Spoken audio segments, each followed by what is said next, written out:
All right, we are now live on the Vanderbilt football site, our football group for our weekly Thursday conversations with Commodores. And I've got my teammate from my signing class year, Mark Johnson, the pride of Tarrant High School, with me. Hey, Mark, good to see you, and I'm glad you got some time for us this evening.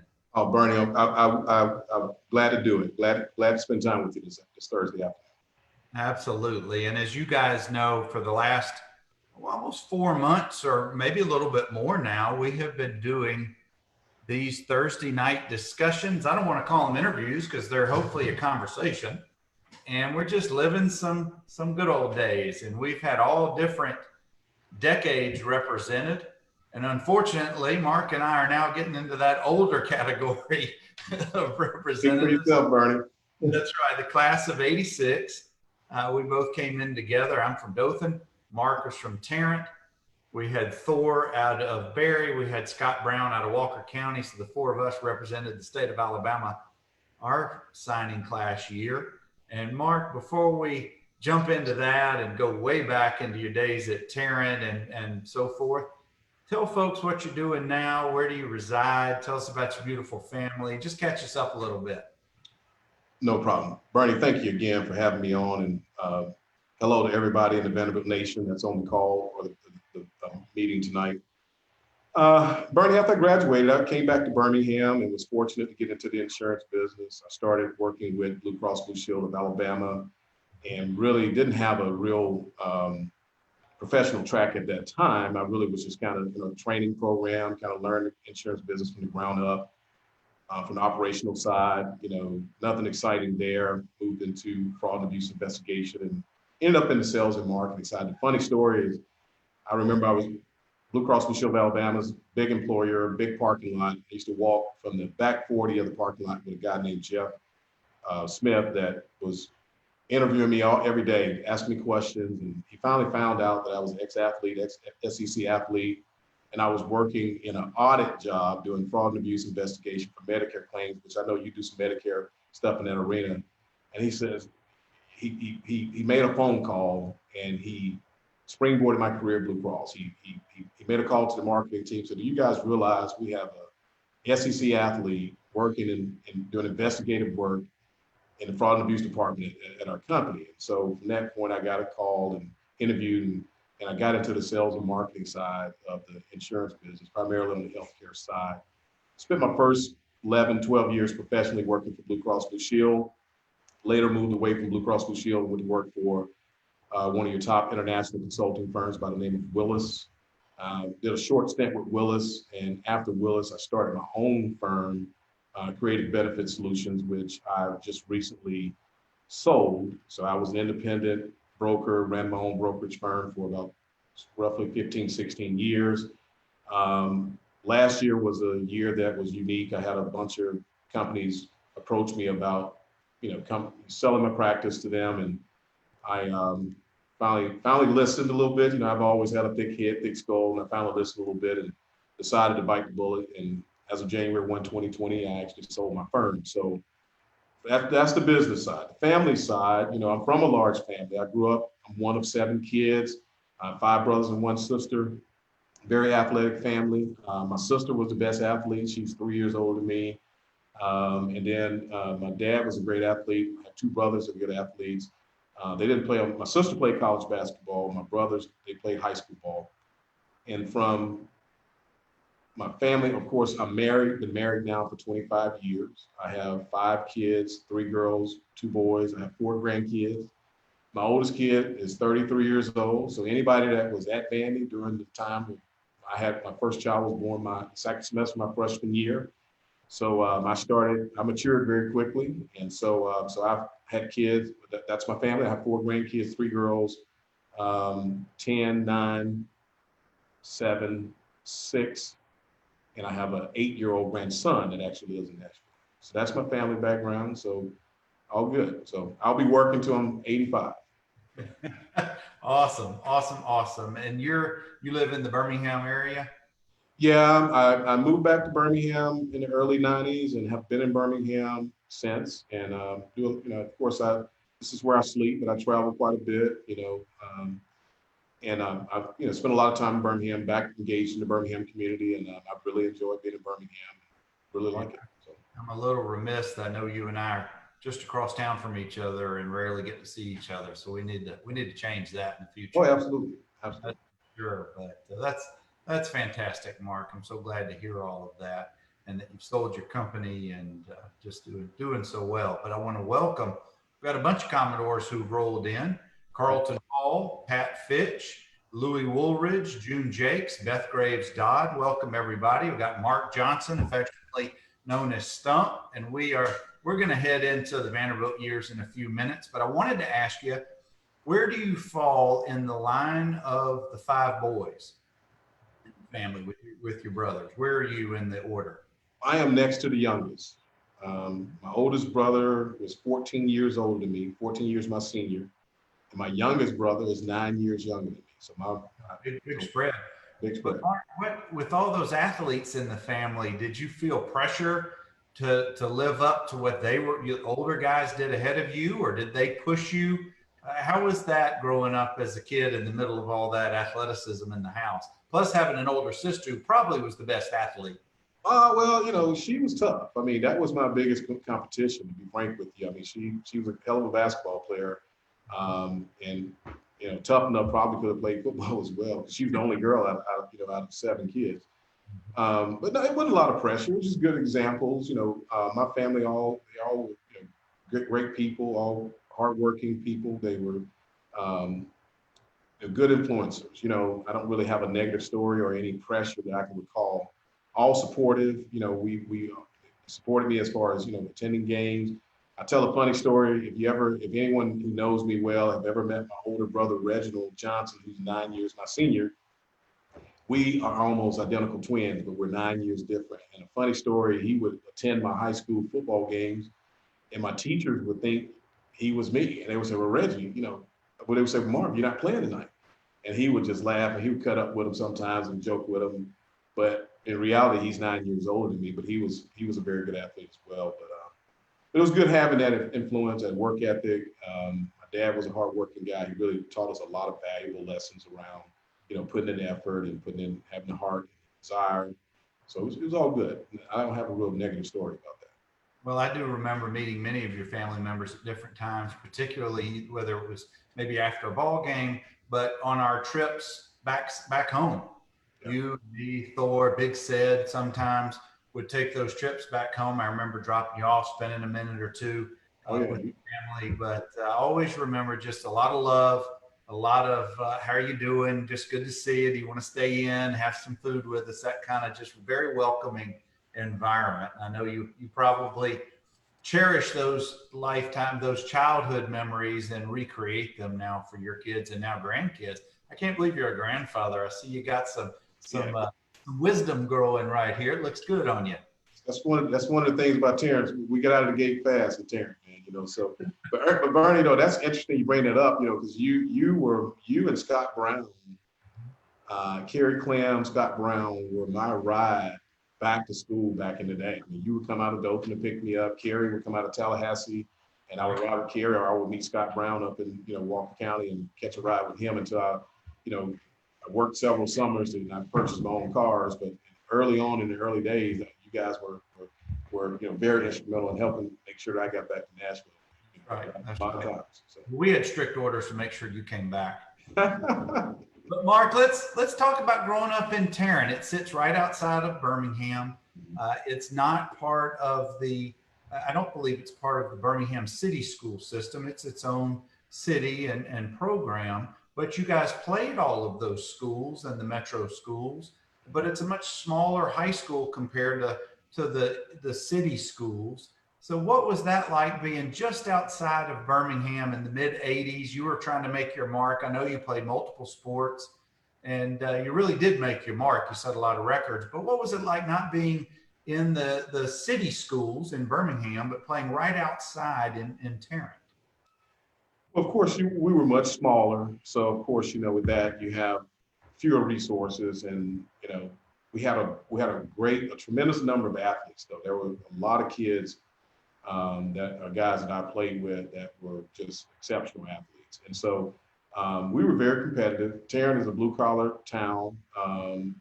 It's, a lot of hardworking families, supported by ABC Coke. If you're familiar with that, the coal industry is very big in that area. Hey, I've eaten at Eagle Restaurant many times, and you got to bring cash. Eagle Restaurant, yeah, and I can think Walker's Restaurant. There's a couple good places to eat there. But no, it's just, good, hard-nosed, good basic discipline, Christian environment, good folks, just good common people, and so for me, playing against the inner city schools, we were at the time there was the 4A levels. We were a 3A team, so there was a lot of the bigger schools we did not play, but we did play, here at Trustful. We didn't play Berry where Thor went, or Huffman High School, which a good friend of mine is actually sitting here with me that played at Huffman High School. But we played Fairfield, Jones Valley. We got to play against Peter Tom Willis. I don't know if you know Peter Tom, that played played Florida State, played for Chicago Bears. He came out of our area. So a lot of good players in our division that we played against. So it was a lot of fun. Tough division. It was not a walk in the park, but great experience. Well, when in high school did you start seriously considering that you wanted to play on the next level? And the second part of that is, when were coaches starting to reach out and find you? Because the recruiting process back in our day is so very different than it is now. We get those letters of inquiry, or coaches calling our coaches. But talk to us about that time period for you. Well, interesting, Bernard, this is going to shock a lot of people on the call. And my buddy Keith and I talked about this a few weeks back. I grew up in a very blue collar environment. And so really in my area where I grew up, some of the aspirations of people in my area, my family where I grew up, was, get a good job at either the steel plant, gas company, power company, and it was really more of a blue collar aspiration, more so than a college degree. It was really getting that good job, that was a good paying job. And so it was my junior year that the letters started flowing. I had a lot of great years. My freshman year, I played as a freshman on a varsity, and I played from a freshman year on. So I had the stats, but I wasn't getting a lot of looks from colleges until around my junior year. And ironically, Vandy was the first school to really offer me or sent a letter to me or had showed interest in me. And so that kind of stuck with me. It's kind of dear to my heart. They were the first school, and actually they were the most consistent school. But my senior year, I really had a very stellar senior year. Broke a lot of rushing records in the state, scored a lot of touchdowns my senior year. And then the floodgates kind of opened up after that. And really at that point, I started getting the letters from all the Alabamas, the Auburns, Georgia, Notre Dame, Oklahoma. So I really got on the map my senior year.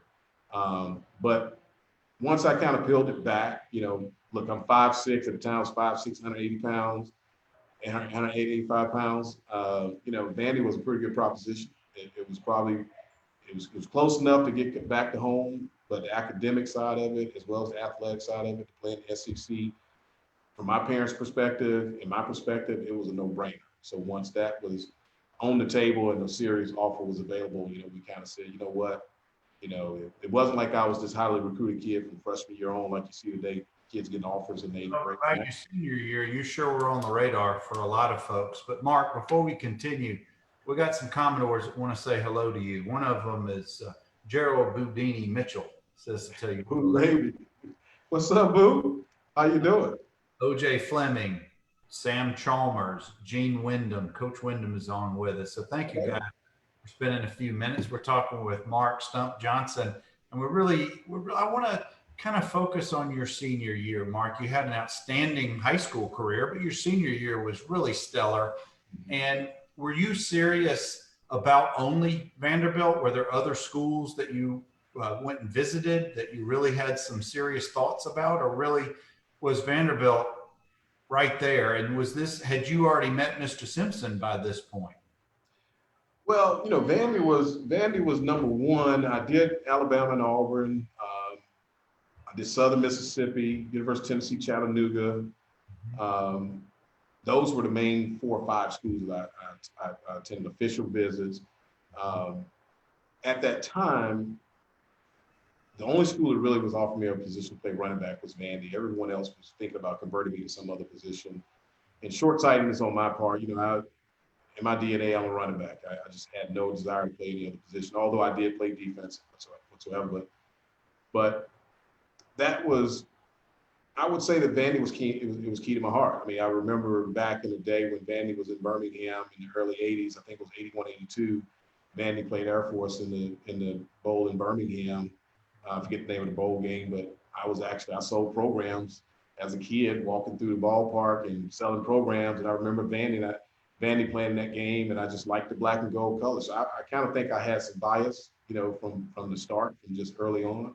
Sure. But I would say it was, and I looked at those other schools and the practicality of my father. My father was a realist, and he said, "Look, guy, your size, it's not really about football for these next 4 years. It's really about your education." So that was my driving force. Well, very good, very good.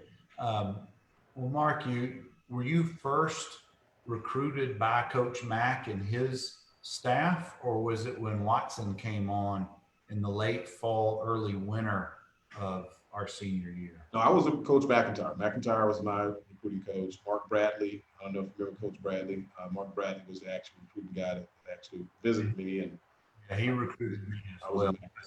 He must have had our state and maybe our part of the country. Right. Coach Bradley used to tell a funny story that during the season, it was all driving back then, for at least for what he was requested to do by way of recruiting, and driving all over the Southeast. And in order to stay awake at night, he told my parents that he used to eat chicken McNuggets, and he'd eat them by the buckets. Yeah. And so during the recruiting season, he was gaining weight like crazy. Yeah. So as soon as recruiting season was over and he didn't have to be in the car, he would start running again. And I know it's not healthy, but his weight, he said, would fluctuate by 30 pounds every year. Wow. Because in order to stay awake, he had to eat. That was what he figured it out. But, I'm a traveling sales guy now. I'm on the road quite a bit by car, so I understand what you're saying. You really have to manage your diet. It's difficult to maintain a good diet when you travel a lot. So I understand that pressure. So. Yeah. Well, Mark, you signed with Vanderbilt. When was your recruiting visit? Was it during the Coach Mack time period, or did you not come until after Watson came on? No, it was during the Coach Mack period. And it was under Coach Mack. And I remember Joe Gentry, if everybody remember Joe Gentry, the pride of Humboldt, Tennessee, was my recruiting class. And actually what solidified, and I tell Joe this all the time, Joe is it okay if I speak openly on this group? Absolutely. Joe was an absolute asshole. Okay, he was an absolute asshole. Okay. And Joe looked at me and he said to me, "You're too short and too small to play in the SEC." And he was an absolute asshole. And I said, I'm going to come play at Vandy, and you're going to be the first guy that I run over when I carry the ball. And it was, he inspired me because he pissed me off so bad because I'm surprised I even signed because of Joe. But Joe and I are good friends now. We talk about it and laugh about it. But that was actually on my recruit trip, and he was just disgusted with me. Like, you're not SEC quality. I don't know why you're even here. And so, but I remember, run a scout team as a freshman, and I think Joe figured out I was perfectly fine to be in the SEC. So yeah, I was one of the quarterbacks, as you know, on that scout team, and I always liked handing the ball off to you because I knew you'd do some damage. Yeah. But Rodney Barrett was one of my hosts, and Carl Parker. They were my hosts when I came on my visit, but I was recruited by Watson, and that wasn't until late December, early January. And by then, the Coach Mack group had left, and Coach Brown had come on. Yeah, so they had started really on my junior year, and so that was early on, and really, I committed early December. Probably I committed before you probably even. I don't know. It sounds like I probably committed before you actually. Yeah, I didn't commit until my visit, which was in mid-January. Okay. Well, Mark, you finish up your senior year at Tarrant. You have an outstanding football season. Did you play spring sports? Did you play basketball that winter? Did you do any other sports during the rest of your senior year at Tarrant? Well, ironically, I was horrible at basketball. So if you wanted the backboard to break or you wanted somebody to get 5 fouls, I was perfect for that. But I was actually, I wrestled. So my secondary sport was, I wrestled. So for me, that was my one-on-one sport that I did that was, kind of kept me in shape, and it was very highly competitive. And I was decent. I think I did not win the state my senior year. I think I was, if I recall correctly, I was second place. So I was a pretty decent wrestler. Did you happen to know? Did you know Thor by this point through wrestling? I actually remember Thor wrestling in the state championship. I stayed and watched that. He was a heavyweight. I was 167, 170 weight bracket. And so, of course, we didn't wrestle against each other. But I do remember Thor, and I knew Thor was dominant in that field, in that sport. But later I found out who he actually was. But yeah, he's really good. He was really good. He was top in Birmingham, I can tell you that. So. The great thing about Thor is he had such a gruff exterior, but when he was one of your friends, man, you were in. Oh, absolutely. Oh, absolutely. He was as loyal, and I'm trying to get him on the program, but he keeps complaining. He doesn't like all this social media stuff. I think he thinks it's a fad and it's going to go away. Well, I'm gonna tell you, if you hadn't driven me to Vandy as many times as you did, I probably would have said no too. I'm not a big social media guy. I kind of tell people all the time, I've had my 15 minutes of fame during my, high school days. During high school, I remember at Tarrant, it was during the early days of when the Friday night blitz, when they started really, broadcasting football games on the news. And, I was kind of at the head of that, at the beginning of all that. And so I got a lot of press in high school. Got to college, I really didn't really care for the press as much, or to be the man, or be, just not me. I like to kind of soak in and fit in, but I don't have to be the guy that's out front. Well, let's talk about that, Mark. You go from being a big fish in a somewhat small pond, a 3A school, but now you're a running back and you signed in the SEC. Mm-hmm. What were your expectations? What was the realities your freshman year? What were you led to believe? What did you think how your year was gonna unfold on the field? Boy, you opened up a can of worms there. Well, of course, look, I've always won from Little League football in high school. We were we've won a lot of games. I won a lot of games as a youth player, won a lot of games in high school. Mm-hmm. And of course, I was the top player on most teams that I played, from youth football all the way through high school. So the reckoning for me when I got to Vandy was, number one, the offense was different. I come from a power out backfield, to where I was the tailback and I was the feature back, and I would carry the ball in high school 25, 30 times a game, and I walk away with 3-4 touchdowns and 200 plus yards rushing, and and that was a norm. I was used to being the guy depended on. And what I had to learn at Vandy, it was a real struggle for me to understand that there's seniority, there are other guys that are just as good or just as fast or been there longer, and they have more, I wouldn't say credibility, but they're dependable. They're known quantity. They're known to the coaching staff as being producers. They produced before. So for me, I've never had to take that back seat. I've never been the second man or the third man on any team. And so for me, that was frustrating for me. That was probably my pain point throughout my college career, was that I really was spending more time concerned about what was going on the field versus what's going on in the classroom. Really, the field dominated my mind. And I had a lot of issues with that I think affected me academically, affected me personally some. But, as I got a little bit older and, of course, my story at Vandy it's not all peaches and cream. I had some struggles there. And so, and part of that struggle, I think, has made me the man or the business person that I am today. Going through those times, learning that sometimes, you're not the man all the time. You got to take a back seat. So there's a lot of good life lessons. I was going to say our freshman year, for most most of us, is a struggle. We're not at home anymore. We're not coddled or looked after by our families. We're on our own. Vanderbilt academics is no joke. Yep. SEC football is no easy way either. So it really is. I of course I redshirted my freshman year, and it is a struggle, and it takes others. We're not all Andy Mack, for example, who was able to come in and get playing time, or Brad Gaines, who got playing time very, very quick. You know, that backfield already had Carl Goobaby Woods in it. It had Everett from Huntsville. It had Rodney Barrett. There were some talented guys already in that backfield. Yep. And it was, but you found other ways to contribute. You were a superstar in my eyes on special teams. And we're going to get to the Tulane game in a minute, and the Florida game. We'll get to those in a minute or two. But just learning the system, at least for me, I can't speak for you, and this is my question to you, learning the Vanderbilt system, the offense, that's tough. Yeah. That, you know, the book is that thick. Yeah, yeah.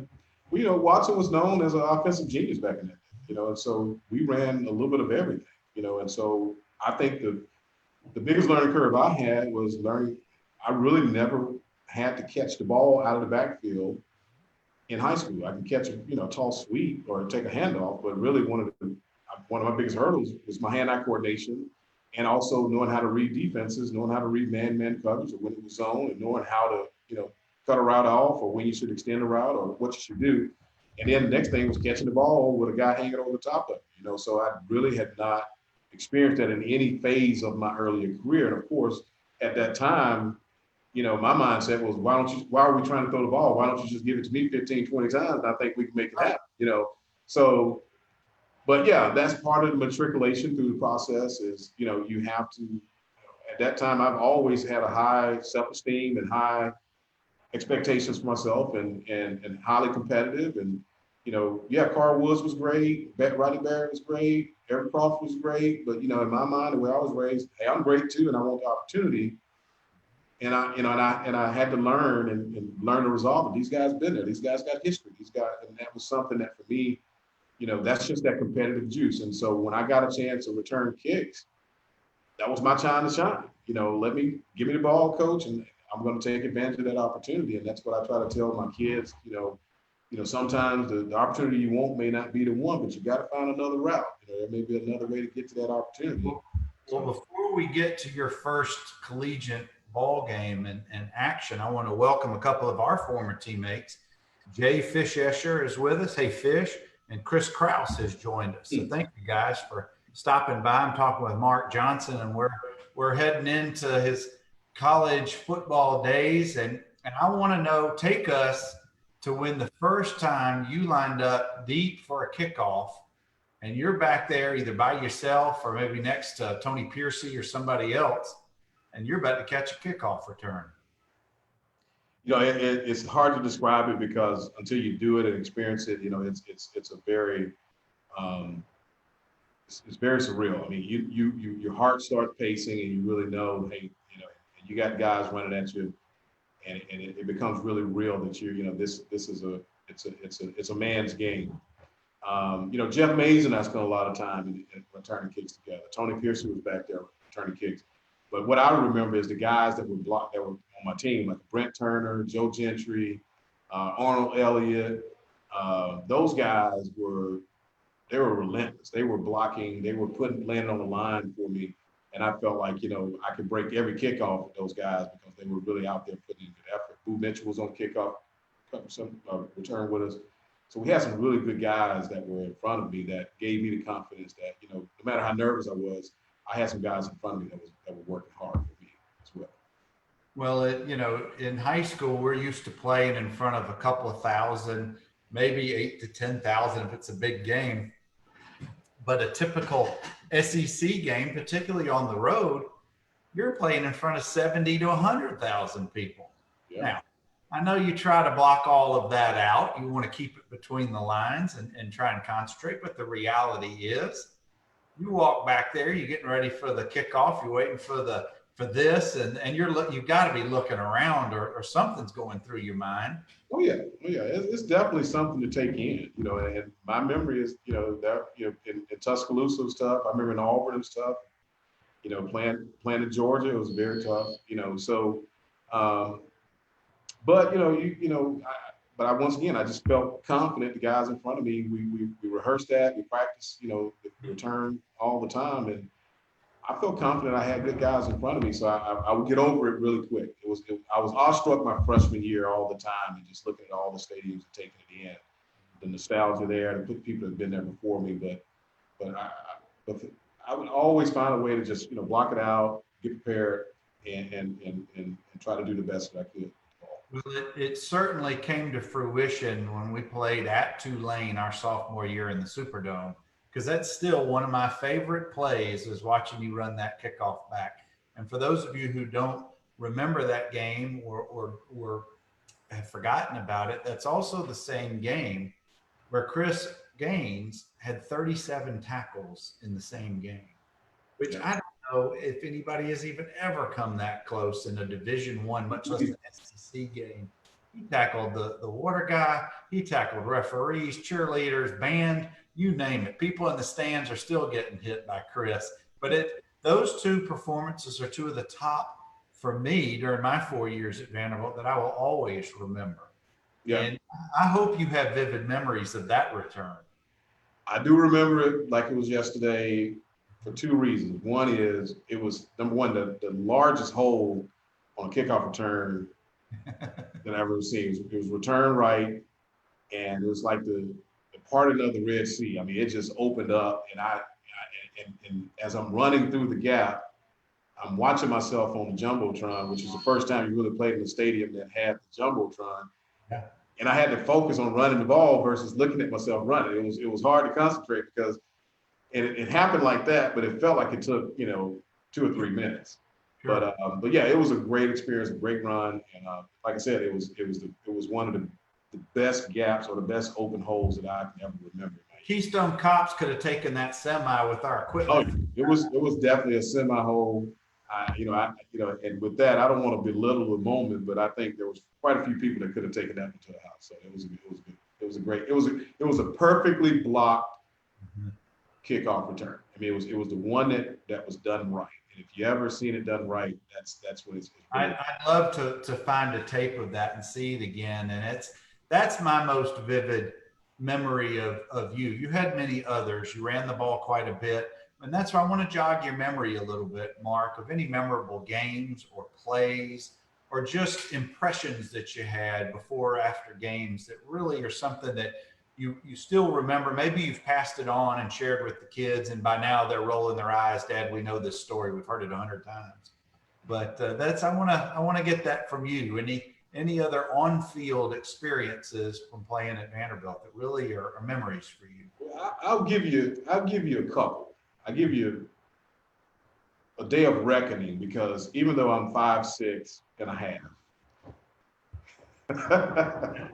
5'6" and a half, 209 pounds now, but back in the day I was 5'6", about 200 pounds. I really did not have a sense of my size. I never had a size complex. I didn't have the clue that I was actually pretty short, because I played on a big level. And Mark, you had the great equalizer. Yeah. You had speed, and you can't teach that. Right. Not replace it. But running offense, we ran. I remember playing Auburn my freshman year in Nashville and trying to block Andre Bruce. And, that was a day of reckoning for me, meaning that I tried to block the guy, I tried to cut him low. He just pushed me in the ground, jumps over me, and he makes the play. I try to stalemate him, shadow block him. He takes me like a little kid, and he just throws me to the side, and he makes the play. And then I tried to sneak in on him one time, and he just manhandled me. And I literally went to the sideline, and Coach Christopher will tell you, I told him, I cannot block him. And I would never in my life, before that moment in time, ever admit something I couldn't do. I felt like I could do anything.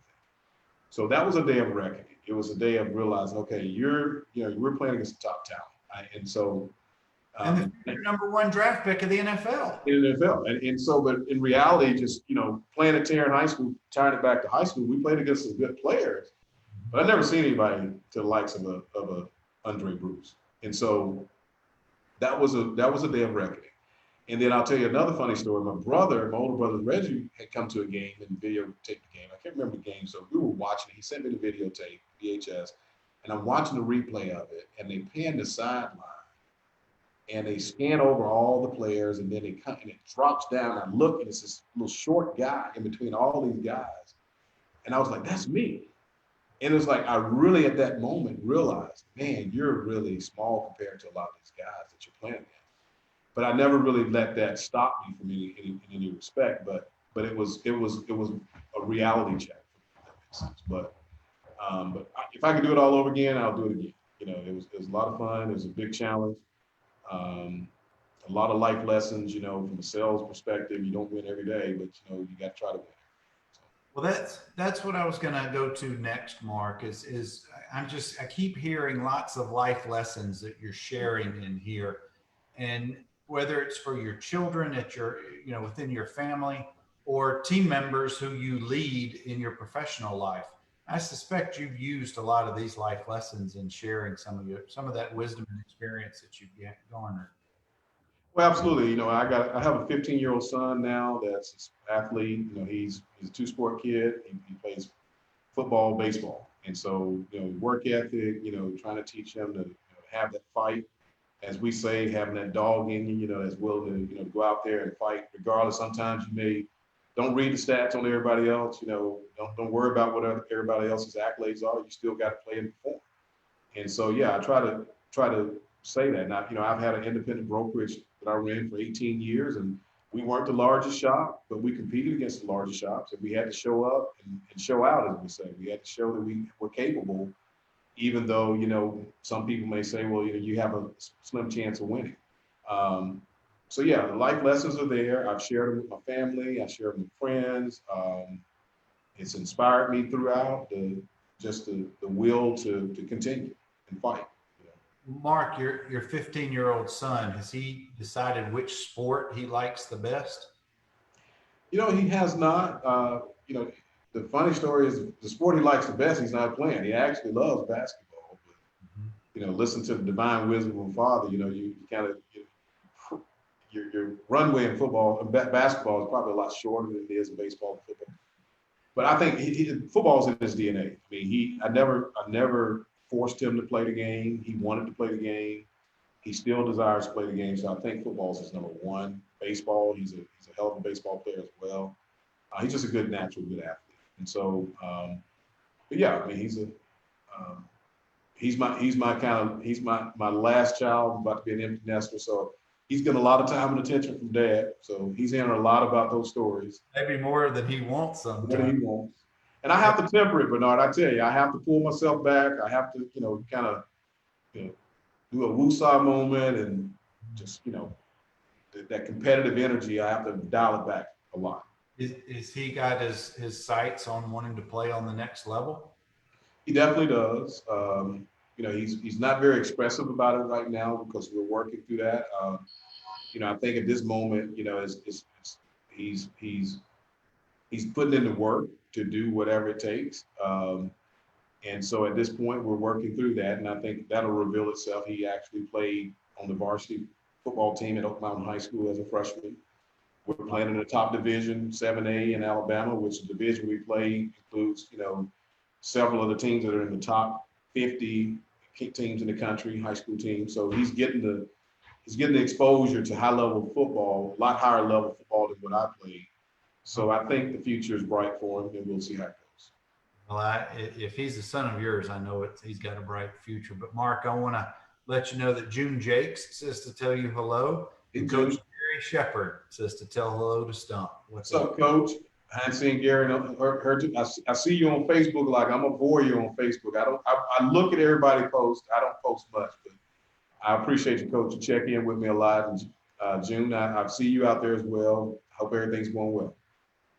Guys, we're talking with Mark Johnson, and we're just talking about some life lessons and some good old days on and off the field. And I want to hold on, Mark.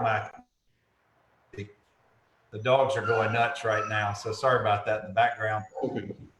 Tell us, let's go on campus. Back then, we lived in Branscombe our freshman year in Lupton, and then we transitioned over to Carmichael Towers, or at least I did my last 3 years there. And I know it's been different in the decades after us, but you lived in Towers, didn't you? Yeah, I was Branscombe to Towers, Mm-hmm. and yeah, so Towers. Well, share with us, where were some of your favorite on and off campus spots? You know, I love to go to Mazzio's and get some pizza downstairs at Towers in the tunnel. But and by the way, the statute of limitations is long expired, so feel free to share freely in this. Well, you know, Bernie, I was not of the means to do a lot of experience of Nashville. So, you know, to be frank with you, you know, my years of college were probably financially for my family were probably the most difficult years. My dad was laid off from the steel mills that were shutting down in the Birmingham area. My mom was the help. She worked for a lot of your, you know, highly esteemed families in Mountain Brook here in Birmingham. And so I didn't have a lot of extra cash to spend a lot of time off campus, you know. So really the funds that I got from the university for meals or where we could eat as an athlete, I was really limited to a lot of that. Now, you know, as I got older and, you know, my means of trying to subsidize that was, you know, I cut hair. You guys used to be pissed off at me because I was the barber. I used to take up the bathroom and I would cut hair. And so that was how I supported myself during college, to where I could have some time or funds to be able to go out and experience some of Nashville. So my favorite place to eat was the West End Cooker. You know, I used to love to eat the Cooker. I don't know if you guys remember that right there in West End. Of course, I loved it when we would go to Fuddruckers. That was part of our meal plan. And I think it was a pizza place we used to go to as well. I forget where. Gaddy's Pizza, Mr. Gaddy. Yeah. So yeah, for me, you know, just, you know, that was the life. It wasn't a lot of off-campus exposure for me, other than probably chasing some girls at TSU or Fisk or something like that. You know, so but from a hanging out standpoint, most of my hanging out, we did it in the dorms. You know, we had a lot of parties at the dorm. We had parties on campus at various places. The Black Student House was a place I hung out at. The Bishop Joseph Johnson Center, and but other than that, you know, it was all in the dorms with the guys. You know, we hung out a lot. I was going to say, Mark, after basketball games, those parties in the Towers on Saturday nights, I still can feel the walls shaking. Yeah. I don't remember whose sound systems they were, but it was usually in one of those corner suites that only one person was living in them, an upperclassman. And the volume, it was like a jet fighter was in the neighborhood. I had to raise my hand. I was one of those guys. I used to keep it bumping. I can tell you that. Everybody knows me now. I used to play a lot of music. That was my thing back in the day. So that was one of my high interests. Was really I probably would have been a good DJ on the radio, because I really, and still today, you know, I'm a very, very I listen to a lot of genres of music, and that's one of my passions. Really trying to, you know, explore and find new artists.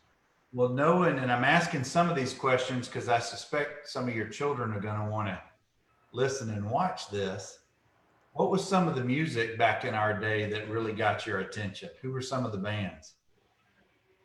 Well, you know, that was the early, you know, in those days, you know, the rap game was really kind of coming on, and so, you know, you had to Run DMC, and, you know, I had my radical side during that time too. So I used to listen to a little Public Enemy, and you know, of course, I was, you know, and then also I had my, you know, I was at one point, if I could grow hair, I thought I was going to be a Rastafarian as well, because I used to listen to a lot of reggae.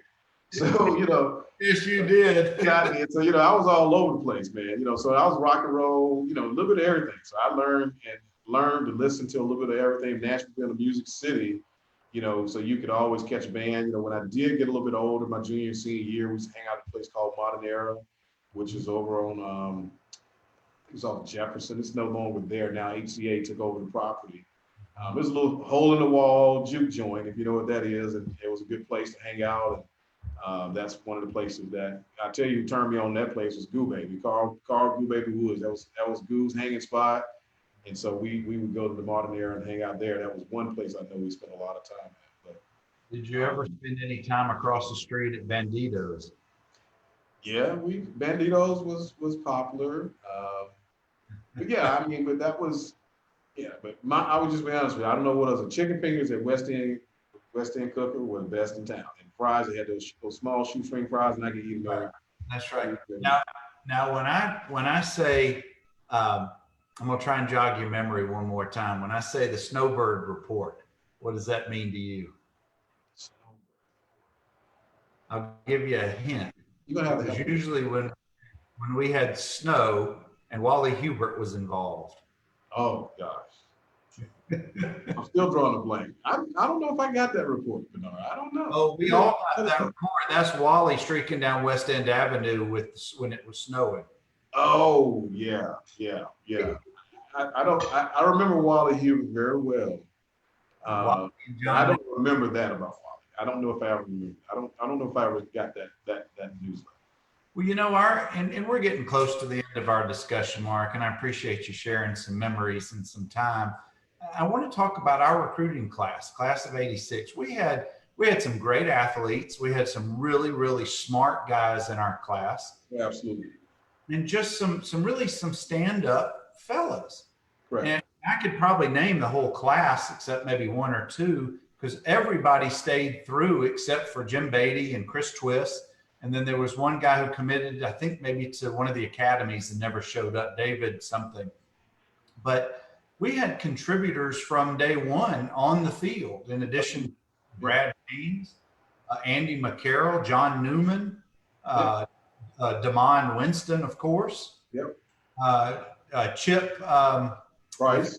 Chip Price, thank you. Defensive back. Who was your roommate freshman year? My roommate was Kenny Pauls, who was from Nashville, Tennessee. And Kenny became, I believe, a police officer for Metro in Nashville, didn't he? Well, he actually, I think he went a little farther and was a DEA agent. I mean, he's done a lot of undercover work. And yeah, he's been on the I guess the federal government side as well. Yeah, as a matter of fact, I just ran into Andy Mack last week in Memphis. I mean, we had drinks and dinner with Andy Mack and Derek Payne.